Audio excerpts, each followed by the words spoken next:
নির্দিষ্টকালের জন্য রোহিঙ্গা ক্যাম্পে শিক্ষা প্রকল্প বন্ধ রাখতে হবে। আমাদের যে টিচারগুলোর সাথে করা হয়েছে ওদেরকে পুনরায় আবার কি করা করতে ওদেরকে জয়েন নিতে হবে।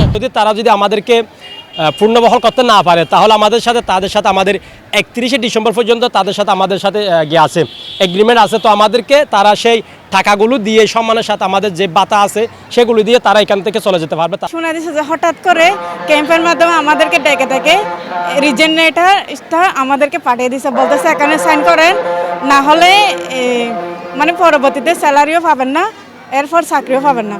তো সেহেতু অনেক টিচারে বই পেয়ে ওইখানে সিগনেচারটা করে ফেলছে, আবার অনেক টিচারে করে নাই।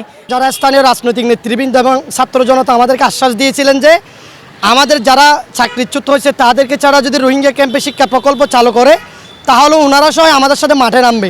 তখন আমরা সেই আশ্বাস পেয়ে আমরা বাড়িতে ফিরে গেছিলাম। এখন দেখি যে 29 তারিখ থেকে দেখি যে বাংলাদেশের টিচার বাদ দিয়ে তারা রোহিঙ্গা টিচারকে দিয়ে কিছু কিছু ক্যাম্পে কাজ চালাচ্ছে। তো সেই ধারাবাহিকতা অনুযায়ী আমরা আজকে এখানে মাঠে নামছি। 3টা দাবি থাকবে। একটা হচ্ছে আমাদেরকে ওনারাই নিয়োগ দিচ্ছে, ওনাদেরকে বলতে হবে যে কি আমাদেরকে যে পুনর্বহাল করতে হবে সেটা ওনাদেরকে নিশ্চিত করতে হবে। যদি পুনর্বহাল না করতে পারে তাহলে আমাদের সাথে 31শে ডিসেম্বর পর্যন্ত চুক্তি ছিল সেটার বেতন প্রদান করতে হবে।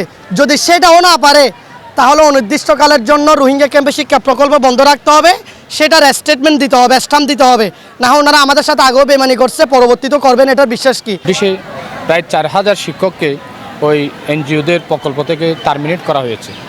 যারা এখানকে আন্দোলন করেছে সেই শিক্ষকদের বক্তব্য অনুযায়ী তো এই যারা টার্মিনেট হয়েছে, যারা এই রোহিঙ্গা ক্যাম্পে কর্মরত হুট শিক্ষকরা ছিল, তাদের ছাঁটাইয়ের প্রতিবাদে কিন্তু তারা কি করেছেন, উখিয়ার বিভিন্ন রাজপথে, টেকনাফের রাজপথে তারা কি করেছে, আন্দোলন করেছে। কিন্তু ঈদের পরে এসে আমরা শুনতে পাই এখানে যে সেকেন্ডারি লেভেলের যে শিক্ষা কার্যক্রম আছে এটা আবার চালু করেছে।